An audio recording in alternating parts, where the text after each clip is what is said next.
اور یہ جو ماڈرن ہمارے سائیکیٹرسٹ سائیکالوجسٹ ہیں ان سے میری ریکویسٹ ہے کہ پلیز آپ بھی دوسری ایکسٹریم پہ نہ جائیں. ایگزیکٹلی آپ بھی ٹوٹل اسپرچول اس کو انکار نہ کر دیں. تھوڑا سا خود پڑھیں, نالج حاصل کریں, اور بڑا رول ہے آپ کی دوائیوں کا بھی رول ہے, رقیہ کا بھی رول ہے, اسپرچول سولوشنس کا بھی بڑا رول ہے, قرآن مجید کا رول ہے, اسپرچول کاؤنسلنگ کا بہت بڑا رول ہے. تو وہ بھی ذرا دوسری دیکھیں نا, وہ اگر اس کو مزید میوزک پہ لگا دیں, اللہ معاف کرے, ایک ٹوٹل ڈپریسڈ بندہ ہے تو میوزک مطلب وہ آپ کو مزید انسٹیبل کرے گا, جو اس کے ایفیکٹس ہیں آپ کے جو کیمیکل امبیلنس میوزک کریٹ کرتا ہے. علی بھائی یہاں پہ ایک اور چیز جو میں چاہتا ہوں, جو آپ بھی تھوڑا سا اس پہ کمنٹ کریں, جو ہمارے ہاں نا اللہ معاف کرے یہ ہم سمجھتے ہیں کہ جو کاؤنسلنگ ہے نا ہر بندے کو نہیں کرنی چاہیے, میں سمجھتا ہوں اسپیشلی جو کچھ کاؤنسلنگ کی کیسز اگین سمجھتا ہوں. اور ہمارے ہاں کچھ لوگ نا ان کے پاس کاؤنسلرس کے پاس جاتے بھی نہیں, پروفیشنل ہیلپ لیتے بھی نہیں. صحیح. اور میں سمجھتا ہوں کہ میں اور ہم نے ماشاءاللہ یہ ہماری کوشش ہوتی ہے, آپ بھی کرتے ہیں, اور اس میں میں چاہتا ہوں آپ مزید بات بھی کریں کہ کئی دفعہ آپ کو پروفیشنل ہیلپ چاہیے ہوتی ہے, اور ہمیں ریکمینڈ اسکالرس کو اور ریلیجس طبقے کو چاہیے کہ وہ پروفیشنلس کی طرف ریکمینڈ کریں. اور وہ نا اس میں کوئی اللہ معاف کرے, دیکھیں ہمارے ہاں مینٹل النس کا جو لفظ ہے نا, اس کو ہم سمجھتے ہیں کہ بندہ پاگل ہے. صحیح. کہتے ہیں مینٹل النس کا مطلب ہے کریزی ہے, بالکل, یعنی وہ اللہ معاف کرے نا.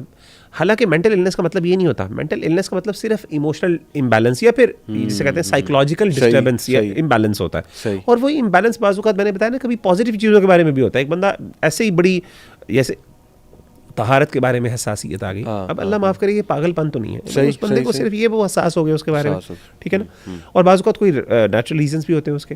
تو ہمیں یہ بھی سمجھانے کی ضرورت ہے کہ بھائی مینٹل النس کا مطلب اگر آپ کو کوئی بندہ کہہ رہا ہے تو اس کا مطلب یہ نہیں, اور اگر آپ کسی سائیکالوجسٹ یا سائیکیٹرسٹ کے پاس جا رہے ہیں تو اس کا مطلب یہ نہیں آپ پاگل ہیں. صحیح. بڑے بڑے میں نے دیکھا ہے کہ سمجھدار لوگ جو ہیں اپنی میرج کاؤنسلنگ کروانے کے لیے, ایون علماء ہمارے کئی وہ جاتے ہیں, کیونکہ یار وہ بندہ ایکسپرٹ ہے. بالکل صحیح. اس نے سیکھا, اس نے تجربہ ہے. ضروری نہیں آپ نے 100% ہر بات ماننی ہے, لیکن مشاورت کرنا ایک مسلمان کو چاہیے. الحکمت ضالۃ المؤمن, مومن کو چاہیے کہ جہاں اس کو خیر نظر آئے. میں آپ کو اپنا پرسنل ایکسپیرینس بتا دیتا ہوں کہ ایک اسٹوڈنٹ آف نالج ماشاءاللہ بہت اچھی یونیورسٹی کے, ہی کانٹیکٹڈ می تھرو سم کانٹیکٹ, اور انہوں نے مجھ سے اپنی پورن ایڈکشن کی جرنی شیئر کی.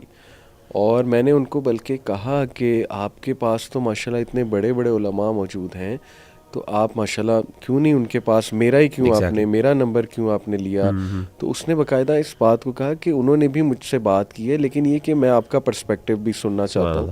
الحمدللہ میں نے پھر تھوڑا سائیکولوجیکل ایسپیکٹ سے ان کو کچھ باتیں سمجھائیں تو ان کو بڑی سمجھ آئی. بالکل. تو یہ ضروری ہے کہ ٹھیک ہے آپ جا رہے ہو, سب کے پاس جاؤ, لیکن ہیلپ لو جہاں سے آپ کو ہیلپ ملتی ہے. سائیکالوجی کوئی ہوائی باتیں نہیں ہے برو, ایگزیکٹلی. اس پہ ایکسپیریمنٹس ہیں, اس پہ محنت ہے, اس پہ ایک پوری فیلڈ کھڑی ہے. اللہ معاف کرے, کچھ لوگ اس کے بارے میں ویسے احساس ہو جاتے ہیں, لیکن یہ ہے اللہ معاف کرے. میں بتایا میرے پاس ایک اسکالر آئے باقاعدہ, ایک انہوں نے درس نظامی کیا ہوا ہے, وہ استاذ ہے, وہ میرے پاس سوات سے آئے اسپیشلی کہ جی میں آپ سے آ کے میں نے اپنے ڈسکشن, اور ان کا مسئلہ یہ تھا کہ ان کو بھی کچھ سائیکولوجیکل ایشوز تھے. وہ کہتے ہیں میں نے آپ سے, اور میں نے ان کو ریکمینڈ کیا. اچھا وہ ہیزیٹیٹ کر رہے تھے, مطلب انہوں نے یہ اسٹیپ لے لیا کہ ایک بندہ جو شاید ان کی نظر میں چلے عالم تو نہیں ہوگا, لیکن ایٹ لیسٹ شاید ان معاملات کو زیادہ سمجھنے والا ہے, وہ اس کے پاس آ گئے. اب میں ان کو میں نے کہا آپ کو مسئلہ کوئی نہیں ہے, کوئی ایشو نہیں ہے آپ کو. اچھا وہ اب میں ان کو جو دینی پرسپیکٹو سے گائیڈ کروں, وہ تو عالم ہے, ان کو ساری چیزیں آتی ہیں, وہ مجھ سے زیادہ کوٹ کر رہے ہیں, لیکن وہ دماغ اس کو قبول ہی نہیں کر رہا. تو میں نے کہا آپ نا کسی نا ماہر نفسیات کے پاس جائیں, وہ آپ کو زیادہ. تو وہ اس سے ہیزیٹیٹ کر رہے تھے. اگین وہی والا مسئلہ ہے کہ ہمارے ہاں ایک ٹیبو بنا ہے کہ یہ پاگل نہ مجھے ڈکلیئر کرے. یہ اللہ معاف کرے, میں نے ان کو تھوڑا سمجھایا تو بڑا پازیٹیو, انہوں نے کہا میں ضرور کروں گا, بڑا شکریہ بھی ادا کیا. اچھا آج کی جنریشن کو ایک بات سمجھانا ضروری ہے کہ یہ جو خود گوگل پہ بیٹھ کے اپنے آپ کو ڈائگنوز کر لیتے ہیں نا کہ مجھے بائی پولر ہے, بلکہ وہ مزے کی بات, میں جب یہ سائیکالوجی پڑھ رہا تھا, ایب نارمل سائیکالوجی, تو اس کے ہر چیپٹر کے اینڈ میں نا وہ آتھر نے لکھا ہوتا تھا کہ اب یہ چیپٹر پڑھ کے آپ کو لگے گا کہ یہ سارے ڈس آرڈرز آپ میں ہیں. تو یہ بھی نہیں کرنا چاہیے. ڈپریشن کتنا لوزلی یوز ہوتا ہے, مطلب ہمارے پاس لوگ آتے ہیں کہ میں بہت ڈپریس ہوں, تو میں ان سے پوچھتا ہوں آپ کھانا کھا رہے ہیں, آپ صحیح سے سو رہے ہیں, سارے فنکشنز تو نارملی چل رہے ہیں, تو ڈپریشن اسے تو نہیں کہتے. وہ اسٹریس یا تھوڑا سا اسٹریس کو ڈپریشن کہہ رہے ہیں, یا غم کو ڈپریشن کہا جا رہا ہے, ٹھیک ہے نا, یا ایک عارضی کنڈیشن کو ڈپریشن. تو یہ بھی میری اس جنریشن سے ریکویسٹ ہے کہ ہر بات پہ ڈپریس نہیں ہوتے ہیں. مطلب ماں باپ نے تھوڑا سا کچھ کہہ دیا, اس پہ سوسائڈل تھاٹس آنے لگ گئے, یا کوئی ڈس ایگری کر لیا پیرنٹس نے, تو we need a strong generation ان شاء اللہ تعالیٰ. ایگزیکٹلی جو آپ نے کہا نا کہ اس کی بھی طریقے, ایکسرسائز ہے, مطلب ایکٹیویٹیز ہیں ایسی جو مینٹلی آپ کو اسٹرانگ بناتی ہیں, اور پھر اسپرچوالٹی کا کتنا بڑا سبحان اللہ اس میں رول ہے. بہت امپورٹنٹ چیز ہے. میں سمجھتا ہوں کہ ایموشنل اسٹیبلٹی کے لیے نا علم بہت ضروری ہے. مطلب میں ایک چیز بڑی نوٹ کر رہا تھا کہ جو وسوسے ہیں, اچھا اللہ کے رسول یہ جو مسئلہ او سی ڈی ہے, اسلامک او سی ڈی جس کو ہم کہتے ہیں, طہارت کے مسائل کے حوالے سے کچھ انسان کو ہو گئی, حساسیت ہو گئی, پیشاب کے قطروں کے حوالے سے ہو گئی, اس طرح کی چیزیں آتی ہیں. تو میں سوچ رہا تھا, میں نے اسکالرس کو پڑھا, میں نے ان کا لٹریچر پڑھا کہ ہمارا دین ان چیزوں کے ساتھ کس طرح ڈیل کرتا ہے. دو چیزیں مجھے نظر آئیں. صحیح. ایک دین نے کیا کیا, دین نے کہا کہ ان کو اوائڈ کرو, ان کو اہمیت نہ دو. اللہ کے رسول نے فرمایا کہ اگر تمہیں اس طرح کا خیال آتا ہے نا, تم ایسا کرو, ایک پانی کا جھاڑ وہ لو اور بس تم جو ہے نا اس کو یعنی اپنی شلوار کے اوپر یا اپنی پینٹ کے اوپر جو اس کو نا بس چھڑک دو, دیٹس اٹ.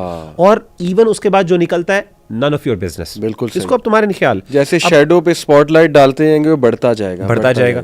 تو اللہ کے رسول نے فرمایا کہ اگر تم نے کیا کرنا ہے, تمہیں فیل ہوا ہے, باقاعدہ فیل ہوا ہے, تم ایسا کرو سمپل پانی کا لو اور اس کو جو ہے نا چھینٹے لگا, چھینٹے مار دو. اس کے بعد جو ہوتا ہے none of your business. اب شریعت نے حکم دے دیا کہ اب تم نے سوچنا نہیں اس کے بارے میں. پہلی چیز یہ ہے کہ اوائڈ کرو اس کو, ٹھیک ہے نا. دوسری چیز میں نے یہ دیکھی ہے سبحان اللہ کہ اس طرح کے جو کنسسٹنٹ تھاٹس آتے ہیں, شریعت نے اس کے بارے میں یہ تھوڑا سا نا ڈانٹا بھی ہے. یعنی آپ کو یہ کہا ہے کہ یہ چیز اللہ کا, مثال کے طور پہ علماء نے یہ جو او سی ڈی کے شکار ہوتے ہیں ان سے یہ, ان کو ہمیشہ یہ کہتے ہیں 3 سے زیادہ گناہ ہے. یعنی اصل میں وہ گناہ سے بچنے کے لیے یہ سب کچھ کر رہے ہیں. تو ان کو بتایا کہ اللہ تعالیٰ کا تم سے تقاضا یہ ہے کہ 3 کے اندر ہو جائے تو ٹھیک ہے, اس کے اوپر سے تم مکلف نہیں ہو, ذمہ دار نہیں ہو, تو اب تمہارا کام یہ ہے کہ تم اس سے اوپر کرو گے تو گناہ ہو. تو تھوڑا ڈانٹ والا, تھوڑا سا نا آپ کو ان کو تھوڑا سا ڈسپلن بھی کرنے کی ضرورت ہے. اور انسان کو میں نے وہی والی بات بتائی کہ دیکھیں سیوسائڈ سے ریلیٹڈ مسائل میں شریعت نے سختی کیوں کی ہے. یعنی نیچرلی ایک بندہ سمجھتا ہے یار ایک بندہ اتنی مشکل سے گزر رہا ہے, اس کے ساتھ ہمدردی, ہمارا دین کہتا ہے یہاں پہ ہمدردی نہ کرنا, ہمدردی والا فیز پہلے تھا. اب یہ بندہ اس ورڈ پہ اب اس کو سختی کی ضرورت ہے, اب اس کو ہیرو نہ بنایا, اب اسے ہیرو نہ بنایا جائے. اور اسی طریقے سے علی بھائی جس طرح میں دیکھتا ہوں نا یہ جو مینٹل النس کے شکار ہوتے ہیں, اگر آپ کسی یہ ہاسپٹلس میں جاتے ہیں جہاں پہ اس طرح کے لوگوں کو رکھا جاتا ہے, وہاں پہ کچھ جگہوں پہ ان کو میجورٹی آف دا ٹائم سختی کرنی پڑتی ہے. بالکل بالکل. یعنی انسان سختی سیدھی بات ڈنڈوں کا پیر ہے. صحیح بات. کئی جگہوں پہ آپ کو کرنا پڑتا ہے. اٹ ڈزنٹ مین کہ ہم ان سے ہمدردی نہ کریں, یہ اصل میں ہمدردی ہوتی ہے ان کے ساتھ, لیکن آپ کا ایکشن وہ جو ایک اسٹرکٹنس, کیونکہ آپ کو اپنی ذات کے لیے وہ چاہیے. آپ اپنے ذات سے او میں بیچارہ میں وہ میں, آپ کی یہ فیلنگز ہوں گی نا تو نیچرلی آپ اپنے جسٹیفائی کرو گے کہ میری سوسائڈ کو. لیکن جب آپ کہیں گے یار میں کیوں کر رہا ہوں, مطلب why am I thinking that, میں پاگل ہوں, میں بچہ ہوں, میں چھوٹا ہوں. آپ کو اس طرح کا ایٹیٹیوڈ اپنے بارے میں ایک وارئر کا ڈیولپ کرنا ہے تاکہ آپ اس چیز سے باہر نکل سکو. میں آپ کو کچھ فالٹی تھنکنگز بتاتا ہوں. ایک بیہیویئر ہوتا ہے learned helplessness. Over time you learn that you are absolutely helpless, اور اس کا کچھ بھی نہیں کیا جا سکتا, اور وہ پاتھ وے اتنا اسٹرانگ بن چکا ہوتا ہے آپ کے برین کا. دیکھیں it's very simple. Cognitive psychology کیا کہتی ہے کہ brain is like a hard disk. آپ کے ایک پورا ڈیٹا آپ نے اس پہ نا اپلوڈ کیا ہوا ہے, وہ ڈیٹا ہی چلی جا رہا ہے, آپ کے ایکشنز وہ ہیں, آپ کی سوچیں وہ ہیں, آپ کا جب بھی کوئی ٹریگر آتا ہے تو اس کے رزلٹ میں جو بیہیویئر ہے وہ وہی ہے جو وہ پاتھ وے نے بنایا ہوا ہے. تو سمپل ایز دیٹ اس پاتھ وے کو آپ نے اوور رائٹ کر کے ایک نیو پاتھ وے جو ہے نا وہ بنانا. اسی لیے ہمارا دین پازیٹیو تھنکنگ کی کتنی وہ کرتا ہے. اچھا ایک چیز مجھے انٹرسٹنگلی میں نے اور دیکھی کہ acceptance of the issue helps a lot. Many people they don't want to accept کہ انہیں او سی ڈی ہے, یا they don't want to accept the fact کہ مجھے کیوں ہو گیا. تو میں نے تو کئی لوگوں کو دیکھا ہے کہ جب انہیں یہ ایکسیپٹینس پہ لایا گیا کہ یار مان لو ہے اور اللہ کی طرف سے آزمائش ہے, اور کوئی بات نہیں, اگر اللہ نے مجھے اتنی نعمتیں دی ہوئی ہیں تو اس کے بدلے اگر یہ ایک آزمائش آ گئی ہے قبول کر لوں یار, او سی ڈی کی, تو قبول کر لوں. اور کئی لوگ اس سے ہیل ہوئے سبحان اللہ قبول کرنے سے. وہ کسی نے بڑی خوبصورت بات کی نا, اس نے کہا pain is inevitable but suffering is by choice. یعنی تکلیف تو انسان پر اللہ کی طرف سے آتی ہے, لیکن سفرنگ انسان خود کریٹ کرتا ہے. اگین یہی والی آپ کا جو ایٹیٹیوڈ اور بیہیویئر بتا رہے ہیں آپ کہ اللہ معاف کرے, وہ قبول ہی نہیں کر رہا بھائی, آپ کنسسٹنٹلی ریپیل کر رہے ہیں, اور وہ کمپیئر بہت کر رہا ہے اسپیشلی خواتین میں. ان کو جب کاؤنسلنگ کی جائے نا کہ نہیں آپ اس کو قبول, وہ کہتے ہیں کہ نہیں فلانی جو ہے اس کا شوہر تو ایسا نہیں ہے, فلانے کے ان لاز تو بہت اچھے ہیں, میرے ساتھ ہی یہ کیوں ہوا. یہ ریپیٹیٹیولی کہنا میرے ساتھ کیوں, بھائی قبول کر لیں, آپ کے ساتھ ہوا ہے تو آزمائش ہے.